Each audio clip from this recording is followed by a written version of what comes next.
Hello there, and welcome to the Forts Pro League. Alright, and we're off to round 1 in this best of 3. So here we have on the left-hand side, it is Team Hot Butter, playing as the Pinch Fist Commander. They'll be doing a little bit of base selling, fort skeletalizing, base rushy, weapons rush stuff. In this mirror match against their opponents, Team Skill Gap. You'll love to see it. Clow and I myself also playing as the Pinch Fist Commander. And losing the sniper duel off beginning. Gonna have to invest in some defenses. I say invest as if it's more than 300 energy, which is practically free at this point. As long as that, turbine doesn't go away. I am curious to see how the teams divulge their... divulge isn't the right word. Divert how they fork off in their strategies. Because usually we see mirror matches that tend to be very similar up until a point when they're suddenly not. Let's see. Do you see an earlier EMP out of Team 1? Interestingly enough, Team 1 is behind Team 2 in the progress. Team 2 has had their heavy weapons tech placed for some time, whereas at least one player for Team 1 is not. This is something I've noticed with Halrassi's team in particular. Halrassi is a hard carry. Oh yes. Not only is Halrassi very good at the video game, but he tends to find himself in situations where his teammate is not in the same league of capabilities as he is. Shots fired. I mean, he's had like 4 different teammates now that rotate through every time he comes into a league or tournament, and it's the same story every time. And like, I mean, no offense to the players, of course. It takes time to learn, and he's obviously bringing in players. It's just, he gets a little salty sometimes. And I don't blame him, because he ends up in these 1v2 situations frequently. And the only reason I point that out is because his teammate here has gone for a Pinch Fist style heavy weapons rush, and has placed his heavy weapons tech at about 2 minutes 40 on the clock, compared to his opponents, which have literally already completed their heavy weapons tech, as well as Halrassi, who's almost got it completed. So we can see just the statistical difference, the empirical evidence in the capabilities of the players here. And this is a situation that we see Halrassi put in. It's almost every single time at this point. I hardly remember a time when he's been paired with someone of similar caliber to himself. And what it does is it turns Halrassi into one of my favorite players. Because Halrassi is such a hard carry. Like, he's so MVP status that he actually either wins it still or comes close. And it's impressive. And it makes it very, very fun to watch. Maybe he likes being a mentor. Maybe. So what would be your prediction for this one? I don't know, man. You can't ask me these questions. I mean, you can, but I'm not going to be able to answer this one. Usually I have a prediction. This one's a wild card. In terms of current game state, Team 2 is definitely in the lead. Economically, well, they had their mines first. Their bases are better defended. They've got more weapons on the field. They're just ahead in pretty much all metrics. Not by much, but still. And I would say Team 2 is currently leading. It's just, I've seen this matchup before. It doesn't stay that way for long usually. What? I don't know. Like, it's cannons and fire beam. It's cannons and energy out of Team Skill Gap, and it's just lasers across the board. Lasers across the board for Team 1 here, Hot Butter. As we did see, Team 2 got the first volley off, did some notable damage, wiping out Team 1's energy production. Not a surprise, given they were ahead in the weapons placement and production. Halrassi does have a plasma. Oh. Looks like he's skipping out on Okay. Oh, ho, ho. Yeah, that's... Okay, so... two things happened there. One, Alrasi fired his plasma, and half of a sec, like a fraction of a second before I and myself's energy shield came online, managed to take out two of their mines before the energy shield came online and defended against it. Similarly, Halrasi paid for that by getting door sniped. While the plasma was still firing, it got door sniped and did some damage to Halrasi's core. Which is the worst loss about that is a loss of the plasma. Because the loss of plasma means, well, no more damage output from Halrasi. There's no significant damage output. I want to say, Halrasi preemptively getting a shotgun just in case Team 2 brings a howitzer from below. Which they are doing. So that will become relevant. We see saving his... well, he unsaved it a little too quickly, as Team 2 is just kind of trouncing over Team 1 here. Like, Team 1 is not out of it. They haven't taken critical damage yet, but it's coming apart at the edges. Team 2 has not attempted to go for the killer shots. They're just picking apart every little piece of Team 1, defeat in detail kind of stuff.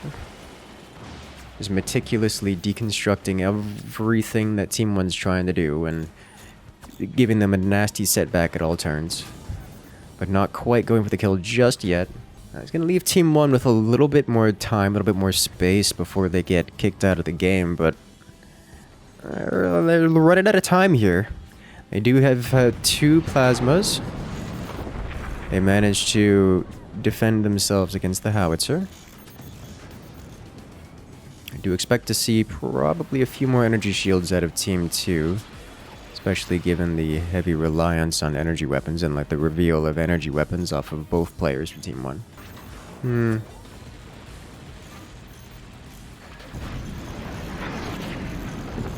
Yeah, he's using those plasmas to defend against the howitzer, which is a good call, especially if you can manage to door snipe the howitzer in the process. So return fire, Halrasi burns, but doesn't really lose anything of critical importance, just a little bit more damage off of his core. But HP is just a resource, and he's got 59% of it left.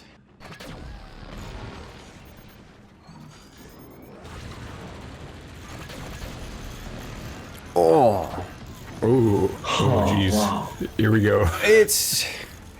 What? oh no. I don't even recall seeing that. What?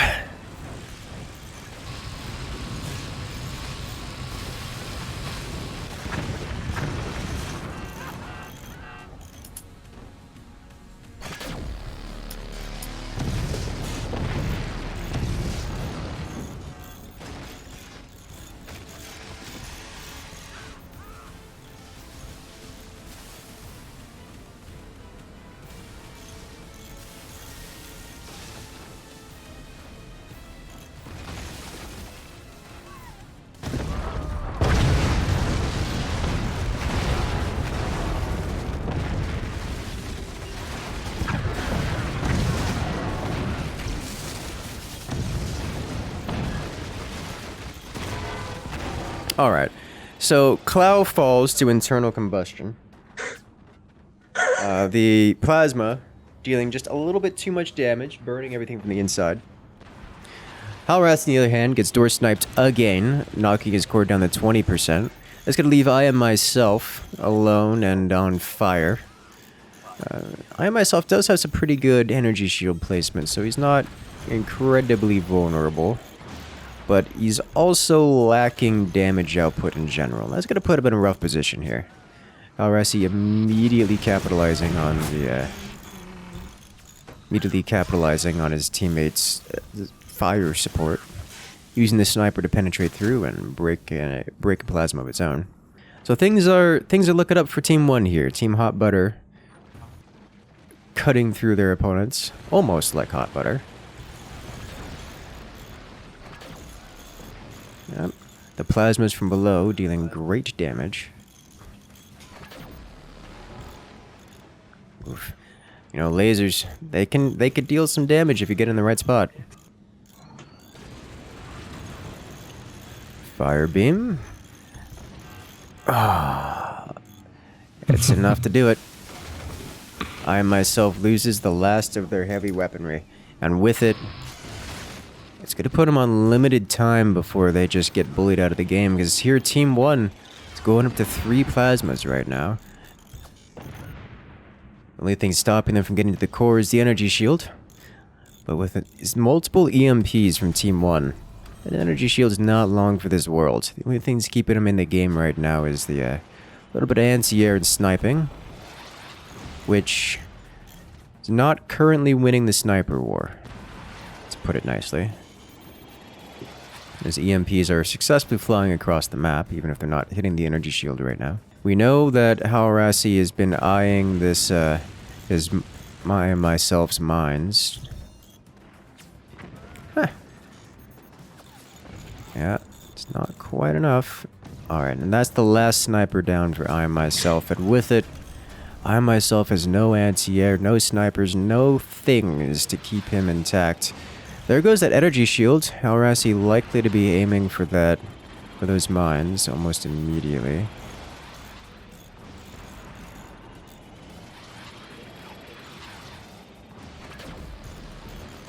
Looks like his teammate aiming for the mines too.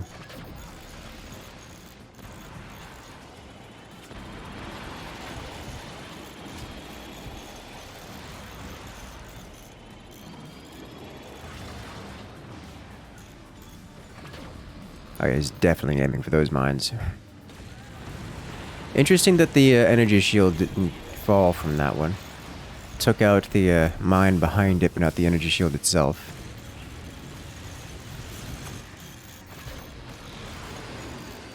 Oh boy.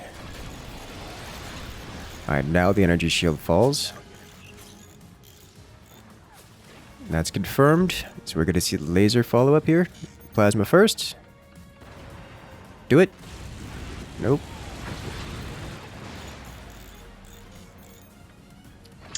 Oh, he doesn't quite land the shot. Almost gets it though. Just needs to be a fraction of a degree lower. Oh no, the EMP hitting the mines, but not the energy shield. Again.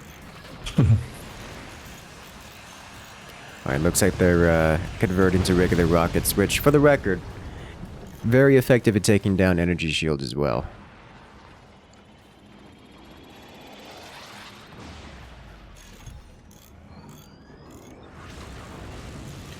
I'm not sure they're gonna keep... Yeah, it looks like they're not going for the mines anymore. They're just going straight to the front. With the rockets, you might as well, because the rockets alone will be doing enough damage to break through things. The lasers, just a happy little way to punch through the last of it and rip out the internals. Look at that.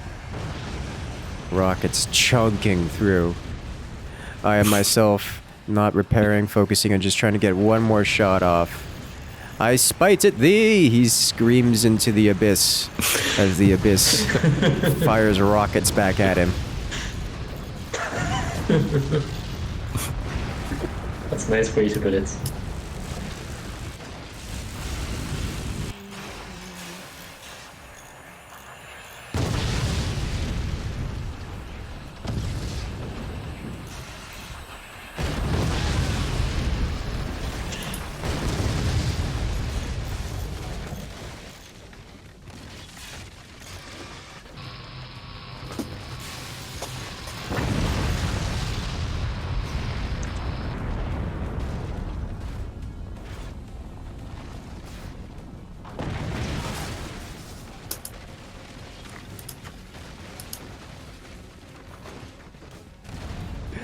And with that, Team Hot Butter wins round 1 with laser supremacy. And we're off to round 2.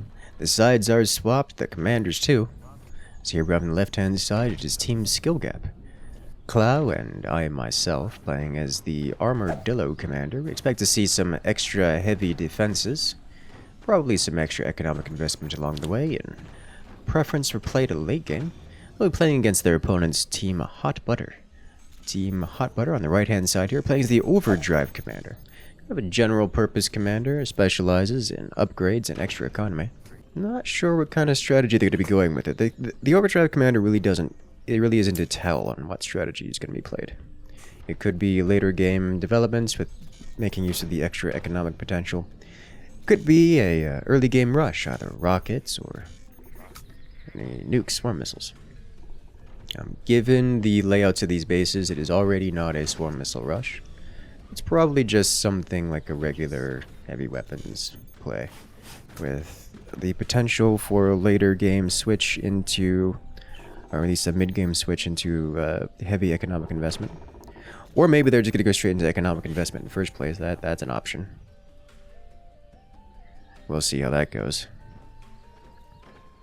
Still a potential for early game rush out of Team Hot Butter here. Looks like building a sniper nest. Cloud preparing to map control. We do see one upgrade center out of Team 1. The EMP out of I Am Myself, the classic, just throw at your enemy. Looks like we are going to see some early game rush. Alright. Team Hot Butter could be taking advantage of the overdrive ability to rapid upgrade to get out just a faster hitting timing on the, looks like, shotguns and rockets. Team 1 recognizes this. We see additional defenses being thrown out. That should be the obvious tell here, with multiple flak firing at the EMP. Likely to see this EMP sold off rather quickly, because it's not going to be much more than a liability. We see both players with Team 1 investing substantially into earlier game defenses.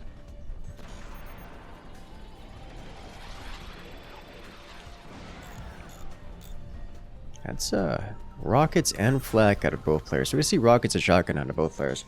This is gonna just turn, an AP sniper. That's going to potentially throw a bit of a wrench into the plans of Team 2 here, if he can keep that sniper active. He's missing the shots on the targets. He's hitting empty spaces. He's yet to hit any shots that AP sniper, which is not ideal. And again, he doesn't know where the things are, so that's not a surprise, because the locations of the weapons specifically have not been revealed. But it's kind of hard to miss, given that it's the entirety of the front of either base. Nevertheless, it will give Team 2 time to actually get their weapons defended and fully constructed. We see the double doors coming online for the top player of Team 2 and the bottom player of Team 2. Shotguns chipping away at both bases.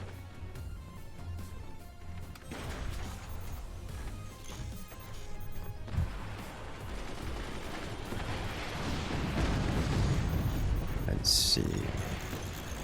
Team Skill Gap manages to place two riskily placed fire beams. These are dangerous in their location, but they are placed, and that is the important part. For without rapidly placed weapons, Team 1 here on the left is going to suffer, because Team 2 is just gonna bully them out of the game. Rockets, very effective. Very, very effective. If Team 2 can manage to focus their fire, try to get these hits in on any target, then they'll be in a great position.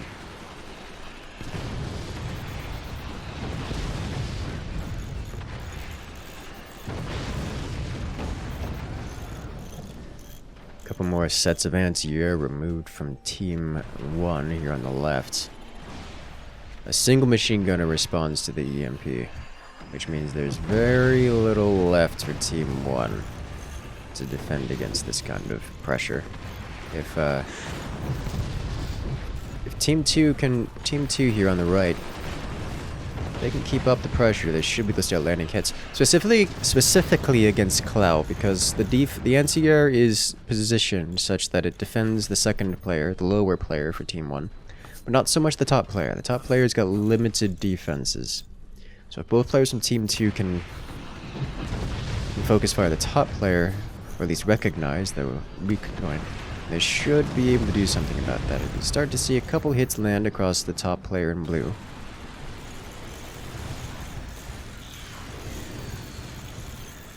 More importantly, the fire beams come out for Team 1, and those penetrate the double doors, actually managing to break weapons on Team 2.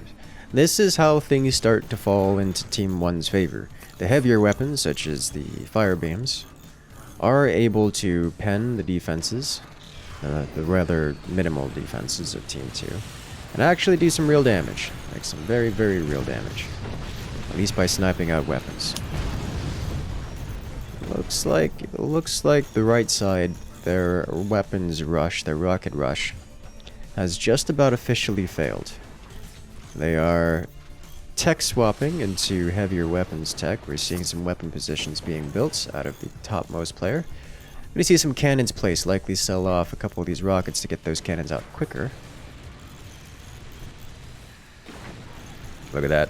The fire beam just penetrating, causing detonations on both sides.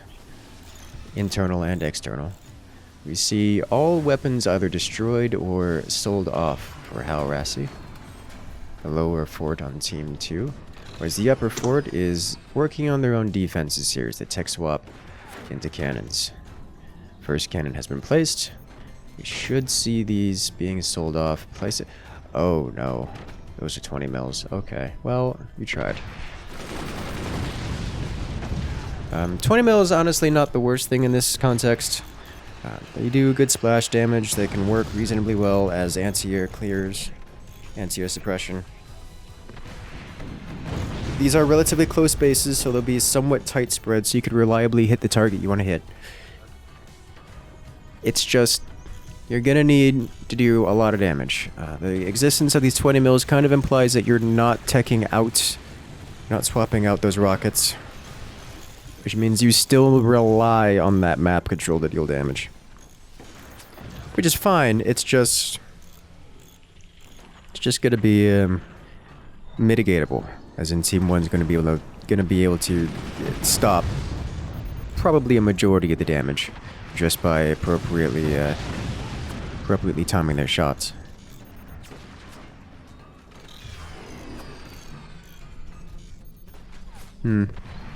It's nice seeing like Team 1 using the armadillo active to use the AP sniper more offensively. Yes. Oh, and the door snipe from below. The laser weapons. I am myself fully bringing out the heavy weapons. Oh, yeah, there's that risky play. I am myself losing both of their heavy, their fire beams. I suspect won't be replaced because that's just a risk to the core. Here comes the howitzer. Team 1 doesn't take significant damage for that. They were prepared for it, but it is painful nonetheless. But yes, that is something I did want to point out earlier. During the commander active, Armadillo gets extra armor-piercing sniper bullets. It means they can pen the double door instead of having to, yeah, look at it. Clean through. It actually went through multiple struts of wood, too. Clean through. Well-placed shield. Yes. Very, very well-placed shield. We've seen this shield position a few times. It's a good shield position. It's, I think even the AIs do it. I mean, it is a good shield position. Double howitzer out of Team 1. Team 2 survives by virtue of knocking one of them out of the air. We've seen it several times before. If both of those howitzer shells land, that's just the end for Team 2. Even though it may not outright destroy the core, the amount of damage that it deals is far, far too much for Team 2 to sustain for any amount of time. As we see Team 1 going up to triple howitzer, which is a lot of howitzer.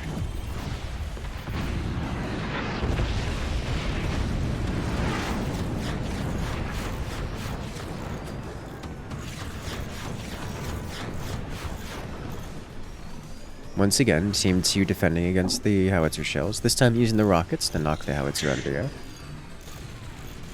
Weapons on weapons violence here. Uh-oh. Yeah, alright. I am myself getting toasty. Should I say toasted? Harassi burning with vengeance.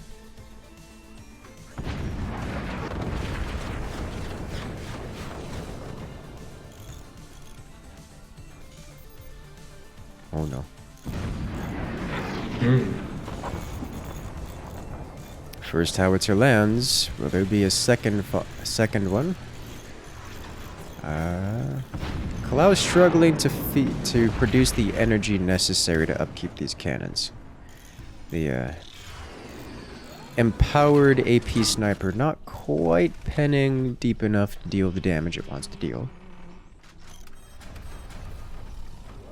But Team 1 keeping up with the empowered AP sniper just to do a little bit more damage when they can. Just throwing it around, keeping Team 2 honest. Or at least, honest isn't the right word. I think at that point it's just making sure that they are fully defended everywhere.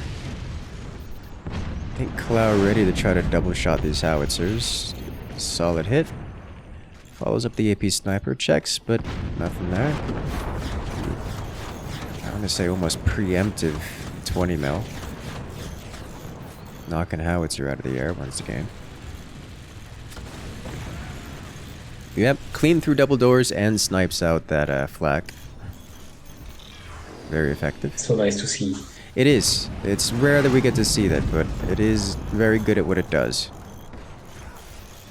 I think that was about a friendly fire, taking out his teammates' 20 mil.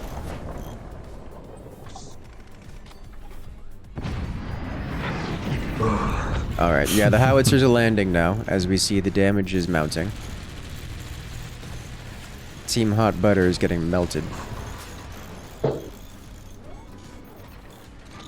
That's triple howitzer. It's triple howitzer, but the reality is Cloud doesn't have the ability to fire all three howitzers. He's just firing two of them just alternating between two of them.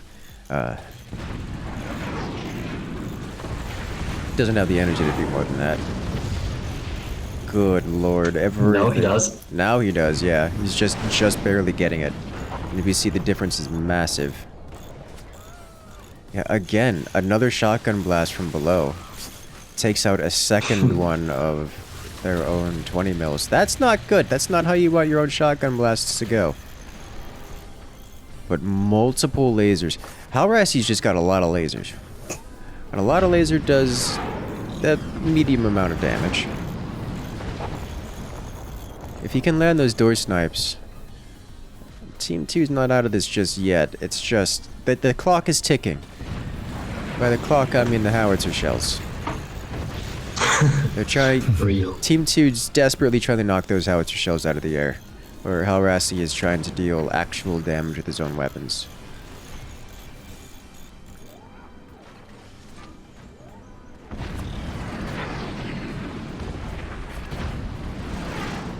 Ooh. Oh, yeah. There we go. There it is.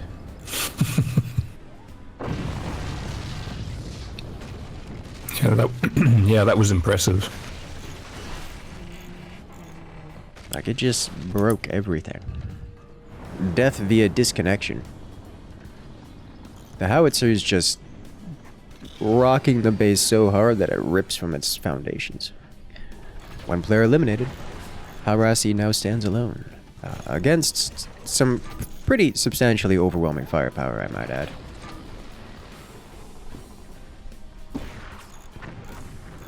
Yep, and the snipers are coming back to play. Halrassi's shotgun no longer has to punch through his teammate in order to clear out this howitzer, so that's, you know, nice. But I suspect it's also not long for this world. As the AP sniper has found it.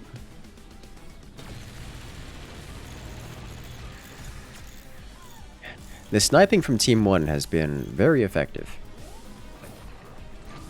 Keep it Team 2 kind of pushed away.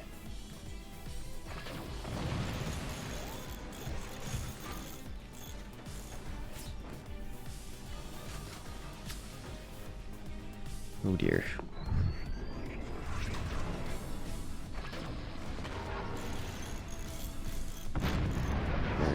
I think this is going to be the end here. Oh, he takes out one of them. And two of them. Alright, no, he survives another volley.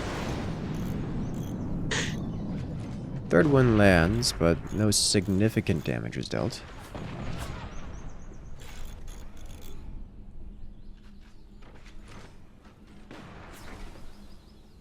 Oh boy.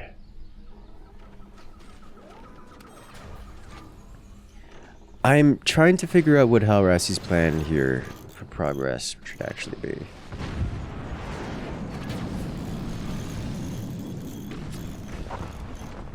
Because, I mean, he's trying to survive.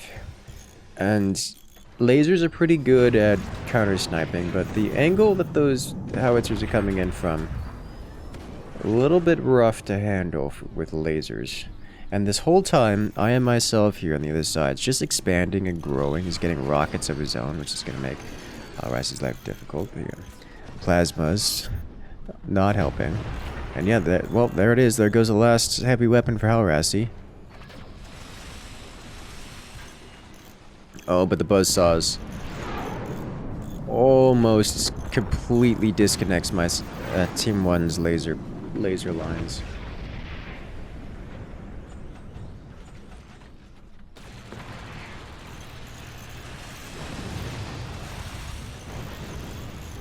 The buzzsaws from Halrassi doing good work. It's just, it's not solving the problem. The problem being triple howitzer. It's a big problem. Very big problem. Because as much as Halrassi's doing a great job of defending against it, that's not a... His defense is not a permanent solution. He needs to actually shoot back and stop the damage before anything gets through. And that's a little bit difficult in this context, specifically because Halrassi has no weapons. At least nothing outside of anti-air.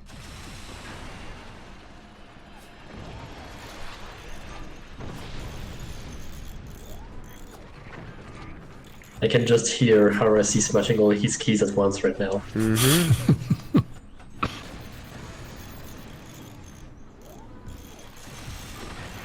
It's gonna be an APM spam, that's for sure. APM fest. He's still alive. Oh, well, that's bad. That's gonna leave Halrassi with no anti-air against these howitzers. That means the howitzers are about to start landing. We see the first one land, and the plasma immediately punched through the hole it left. The rockets are landing now. Well, they were landing before, but now they're gonna land consistently. Halrassi constructing internal bracing to help defend against these things.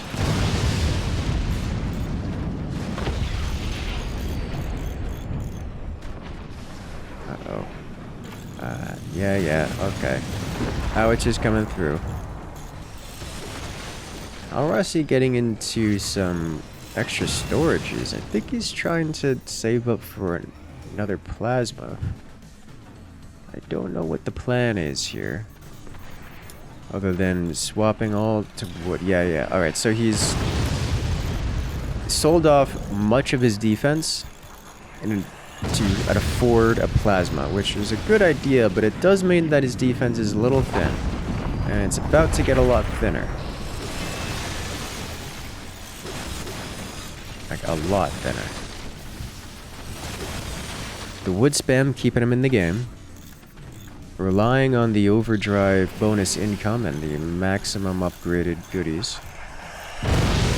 Maximum upgraded mines to fund this expenditure. Rapidly selling off pretty much the entirety of his base. All of his tech is going away. His storages are going away. Everything's going away just to fund these... Just to fund this extra temporary armor. And it's just not enough.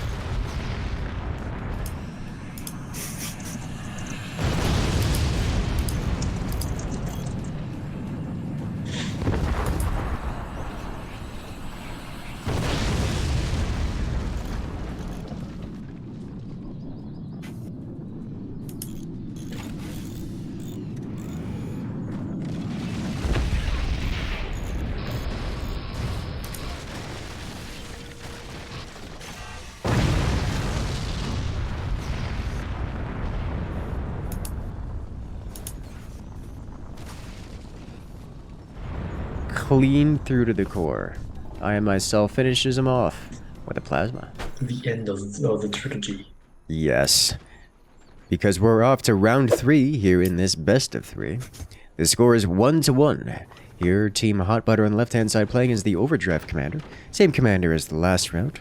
We'd expect to see some potentially extra economy out of them. Last round, they went with the Rocket Rush on the Overdrive commanders. It makes me wonder if they'll try the more economic play this time. So they're playing against their opponents. It is Team Skill Gap here on Team 2 on the right-hand side.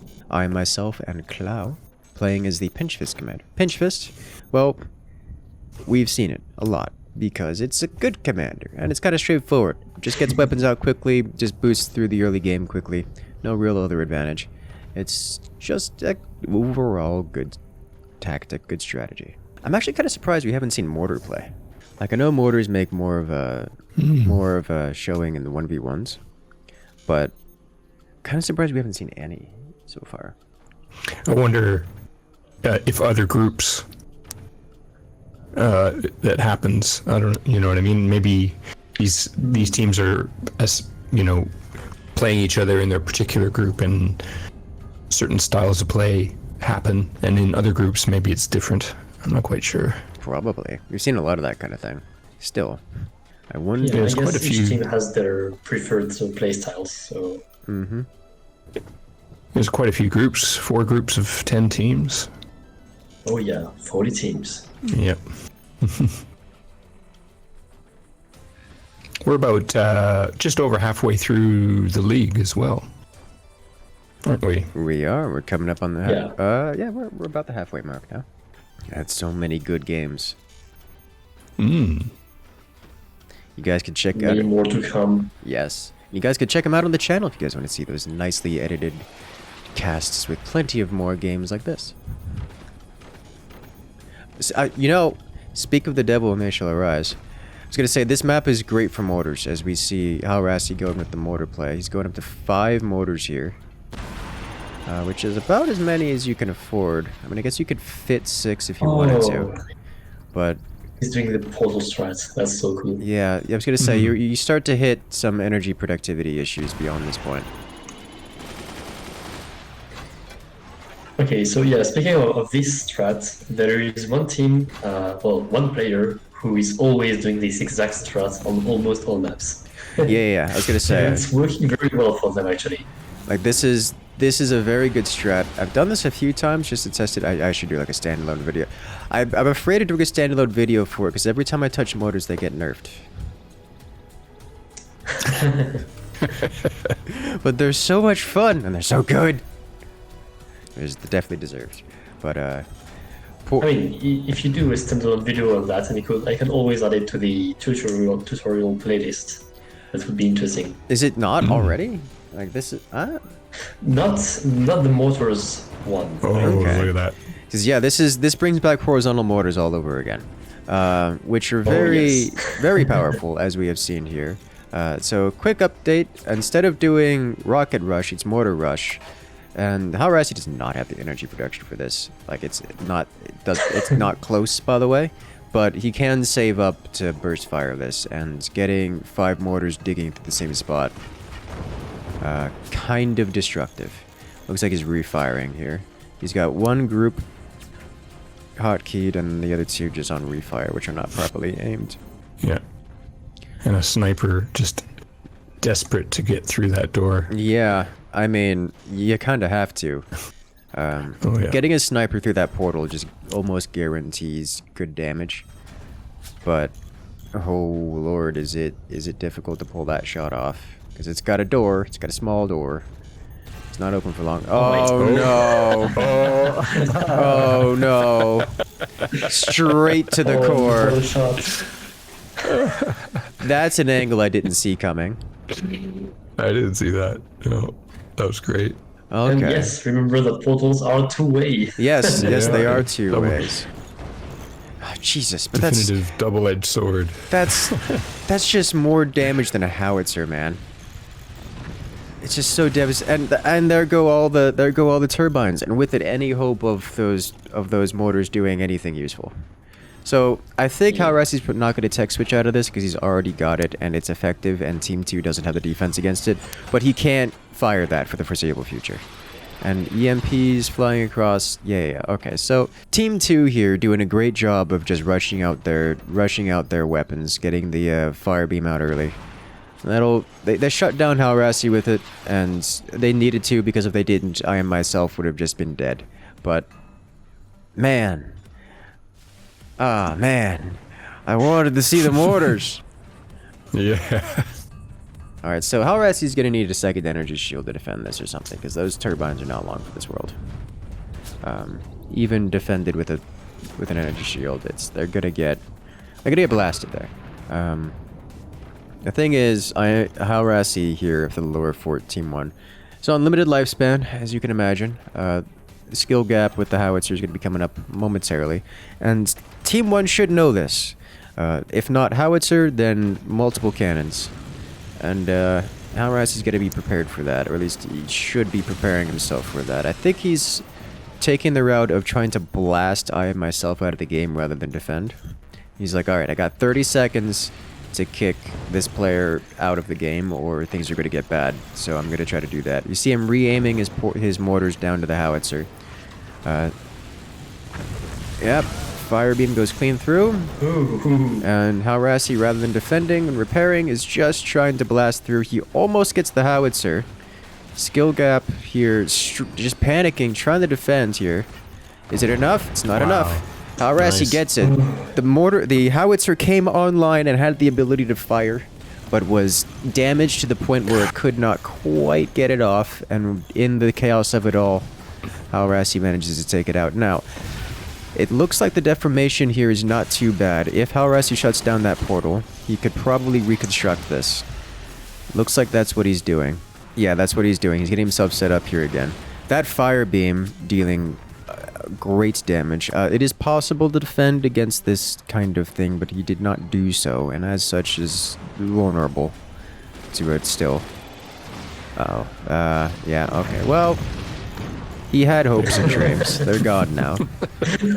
They went up in blue laser light. At least I had hopes and dreams. That's Team 2.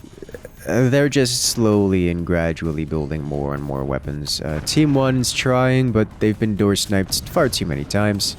The laser player here for Team 1, the upper base. I mean, they're okay. They're intact. It's just Team 1 has lost map control. Team 1 has lost laser control. Team 1 is getting fire beamed.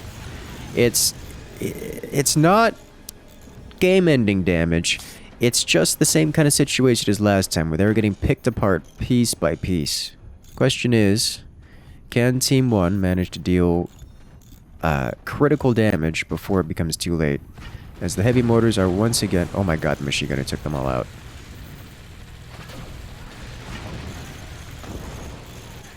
Laser on laser violence. Team 1 loses another fire beam. Team 2 on fire, but doesn't lose any weapons.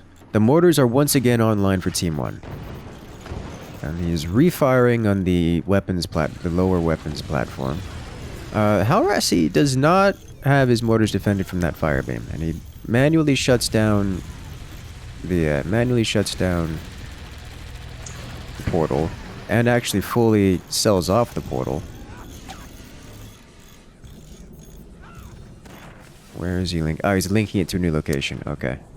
I was wondering, like, what did you do? He's moving it to a lower position so the anti-air's got a little bit more trouble with it. Is that a good angle? That looks angled to hit the top base. It's because it is angled to hit the top base. Okay.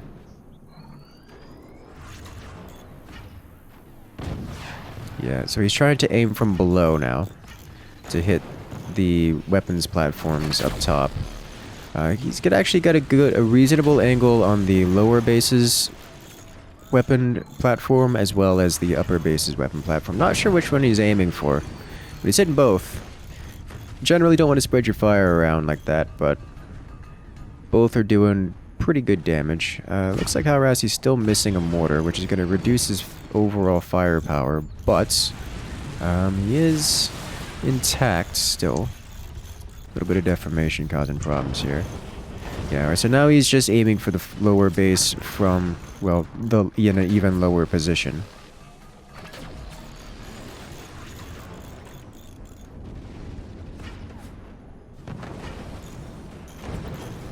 mortars digging through. So he's selling off... Is he out of power? How has he placed something and ran out of power? Yeah, alright, so he placed a heavy weapons tech, and in doing so shut down all of his power. Gosh, the mortars are digging clean through so many things. I am myself here at Team 2 taking it, but he's not happy about it. Just taking a lot of damage. As mortars again changing their position, immediately exposing the howitzer. The fire beam from above has detected the location of the exit portal and decided to commit violence. Okay, well that's... Oh. What were we saying about that? Violence has been committed, Halrasi losing the portals and the mortars, and that's just not a good position to be in. Halrasi's struggling to keep these mortars intact, or more accurately, Clow here from Team 2 just bullying Halrasi something fierce. This whole time, both laser players have been gearing up for mass destruction. We got some mutual destruction here. Door sniping on both sides. Both players losing some weaponry. Oh dear. Oh no. The energy. Halrasi just unable to keep his energy production alive as the howitzer finally comes online.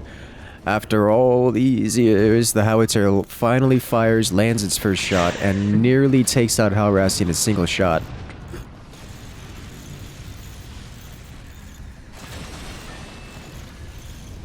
As the lasers fly to and fro, still there's no significant damage. Halrasi burning. Losing some core health, but no major damage dealt from the rampant fire. Howitzer, on the other hand, is terrifying, because that deals a lot of damage, costs a lot to repair, and leaves him vulnerable to follow-up attacks. As once again, the lasers are trying to dig to each other. I feel like the top two players have just been keeping each other in check and making absolutely zero progress with anything. They just build weapon, shoot weapon, lose weapon, and just has been a cycle of that for the past 12 minutes. Whereas the bottom players, drama is happening. Constantly. Oh, is that it? Is that enough? Yep. Oh, that's insane. So good. And there it is. The howitzer finally lands its shot. Yeah, that was awesome. It was very awesome. As we see a hot butter Halrasi go down to that howitzer hit. Oh. The second shot it's ever fired after trying to be alive for 8 minutes.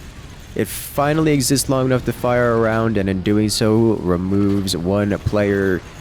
Team Hot Butter goes down a player, and with it, I suspect we're going to see that howitzer almost to the core. It cuts so deep. There's so many lasers. Really quick for it, yeah. It's more lasers than a rave. As the howitzer is about to change its target, no. The anti-air comes in. Keeps Hot Butter in the game for now, but how much longer?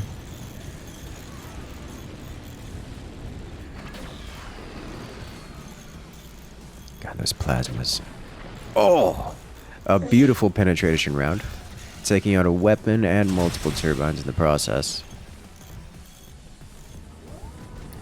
3 plasmas. 4 plasmas. There are 4 plasmas on this base here on the left-hand side.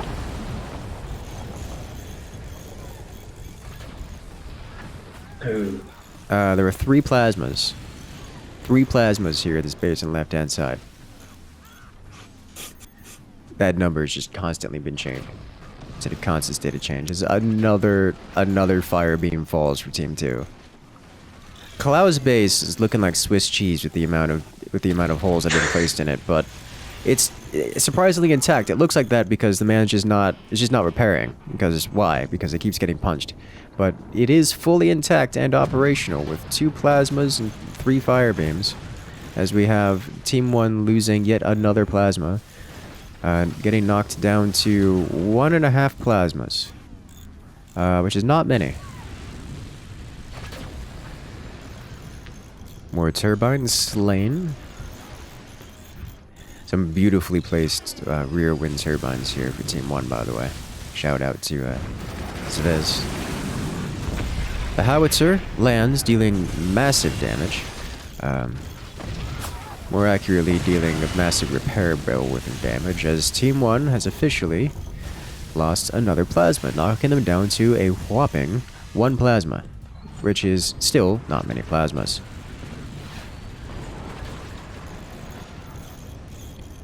Plasma got door sniped, but didn't pay with its life. Alright. It looks like it has this time played with its life. Alright, so Team 1 down to half of a plasma as it's under construction as the howitzer pens and... Oh. Alright, he's letting it happen. Yeah. Yeah.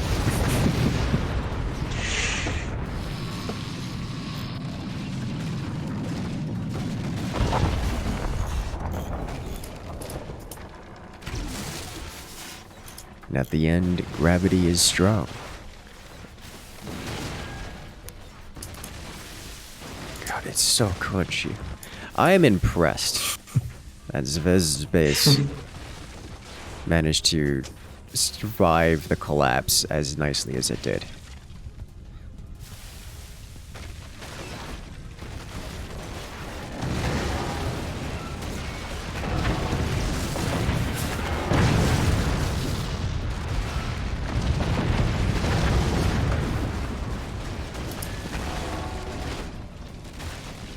And that, ladies and gentlemen, is the joy of the Forts Pro League.